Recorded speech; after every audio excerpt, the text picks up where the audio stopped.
One race. One rookie victory. And now, one massive question shaking Formula One. Just hours ago in Shanghai, Kimi Antonelli crossed the finish line and won the Chinese Grand Prix. George Russell finished second. A perfect 1-2 for Mercedes. But within minutes of the race ending, engineers from rival teams started looking at something very unusual. The Mercedes engine data. Because on the longest straight in Shanghai, the W17 was doing something the other cars simply could not do. It kept accelerating. No clipping. No drop in hybrid deployment. Just constant power all the way to the braking zone. In modern Formula One, that kind of efficiency is extremely rare. And now several teams want to understand exactly how Mercedes is doing it. Was it brilliant engineering? A hidden advantage in the energy recovery system? Or something that could put Antonelli's victory under further investigation? Today we are breaking down the race that looked like domination, but may have opened the door to one of the first technical controversies of the 2026 season. So stay with me. Because the data from the Chinese Grand Prix might reveal something that could change this championship completely. And if you enjoy deep Formula One stories like this, subscribe to the channel. Because what happened in Shanghai might only be the beginning. The story really began long before the lights went out on Sunday. It started during the first practice sessions in Shanghai. Because almost immediately, something about the Mercedes looked different. George Russell and Kimi Antonelli were sitting at the top of the timing screens from the very beginning of the weekend. Not by a tiny margin. By a clear and uncomfortable gap. In some of the early runs, the W17 was almost 0.8 faster than the closest Ferrari. And in modern Formula One, that number is enormous. 0.8 is not a normal advantage anymore. That is the kind of gap teams spend an entire season trying to find. But the most interesting part was not just the lap time. It was how easily the Mercedes produced that speed.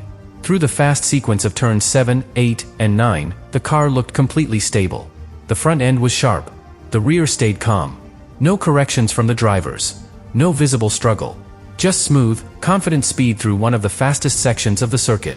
When a car behaves like that, drivers gain confidence immediately. And confidence changes everything.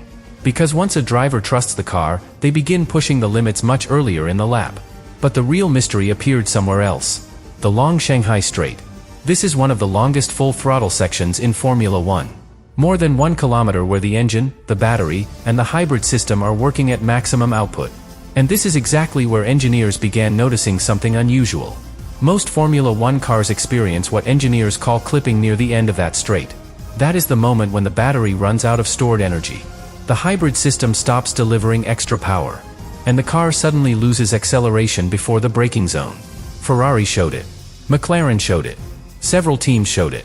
But the Mercedes power unit did not behave the same way. The W17 seemed able to sustain hybrid deployment much longer than its rivals. And that small detail might sound technical.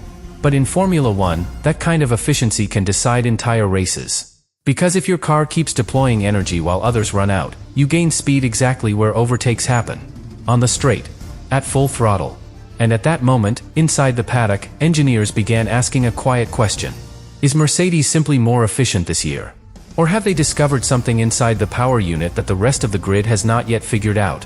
At that stage, nobody outside the team was ready to accuse Mercedes of anything. It was only Friday. Practice sessions rarely tell the full story. But then Saturday arrived. And what happened in the sprint race made the situation even more interesting. Saturday was supposed to calm things down. Instead, it made the situation even more interesting. Because the sprint race finally showed how the Mercedes would behave in real race conditions. And the answer was very clear. George Russell started from pole position. From the moment the lights went out, he controlled the race with impressive confidence. No aggressive defending. No panic. Just precise pace management. Every time Ferrari tried to close the gap, Russell immediately responded with another fast lap. Just enough to stay out of reach. That kind of control tells rival teams something important.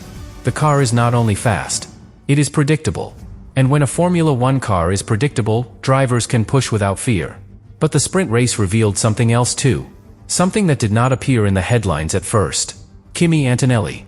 While Russell took the victory, the rookie quietly delivered something extremely valuable for Mercedes. Consistency.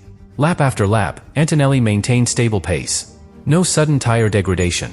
No mistakes under pressure. And remember, this was only the second race weekend of the season.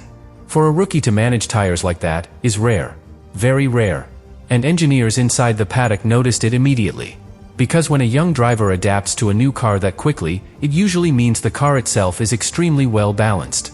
And the W17 clearly was. In traffic, under safety car restarts, during aggressive acceleration zones, the Mercedes never looked nervous. That combination is dangerous for the rest of the grid. A fast car is one thing. A fast car that treats its tires gently is something else entirely. Because that means the pace advantage can survive over an entire race distance. But just when the weekend looked almost perfect for Mercedes, something strange happened. Something small, but important. During qualifying for the main race, George Russell suddenly reported a problem. His car became stuck in first gear inside the pit lane. The system simply refused to respond normally. Engineers rushed to reset the electronics, almost like rebooting a computer. For a few tense moments, it looked like Russell might miss his final qualifying run completely. That would have been a disaster. Because without both cars at the front, the Mercedes strategy for Sunday could fall apart. Eventually the systems came back to life. Russell rushed back onto the track. But the conditions were far from ideal. The battery was not fully charged. The tires were colder than expected. He had only one chance. One lap. And despite all of that, Russell still managed to secure second place on the grid. Right behind Antonelli. Front row. Locked out by Mercedes. At that moment, it looked like total domination. But inside the team, engineers had already seen something concerning. The W17 was incredibly fast. But its electronics were not completely stable. Small glitches. Hidden weaknesses. And in Formula 1, those small weaknesses have a way of appearing at the worst possible moment. Still, none of that mattered when Sunday arrived. Because the start of the Chinese Grand Prix would reveal exactly where the real Mercedes advantage was hiding. Sunday in Shanghai started with one big question. Could anyone actually challenge Mercedes? When the lights went out, the first seconds suggested that maybe, just maybe, Ferrari had a chance. Lewis Hamilton launched brilliantly. The Ferrari found incredible traction off the line. Within moments he was already pulling alongside the Mercedes cars. For a brief moment, Hamilton even took the lead. And the crowd reacted immediately. Because if Ferrari could hold that position through the first lap, the entire race might change. But then the cars reached the section of the circuit that had been quietly worrying engineers all weekend. The long Shanghai Straight. More than 1 kilometer of full throttle. The ultimate test for any power unit. Antonelli exited the previous corner right behind Hamilton. Close enough to catch the slipstream. Close enough to deploy the hybrid system at maximum output. And suddenly the Mercedes began closing the gap much faster than expected. Not gradually. Aggressively. Meter by meter. The Ferrari simply could not match the acceleration. Before they even reached the final hairpin, Antonelli moved to the inside and completed the overtake. Clean. Decisive. And extremely revealing. Because that moment showed something very important.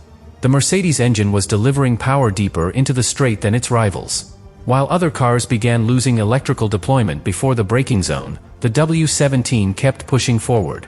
For fans watching the race, it looked like a normal overtake. But for engineers studying the telemetry, it looked very different. They noticed that the Mercedes hybrid system appeared to sustain deployment longer than the Ferrari.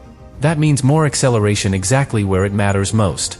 And in Formula 1, a few extra meters on a straight can completely change a race. From that moment, Antonelli had something every driver dreams about. Clean air. No turbulence. No pressure from the front. And once the rookie found that rhythm, the race began to settle into a very controlled pattern. Lap after lap, Antonelli slowly stretched the gap. 5 seconds. 7 seconds. At times nearly 9 seconds ahead of Russell.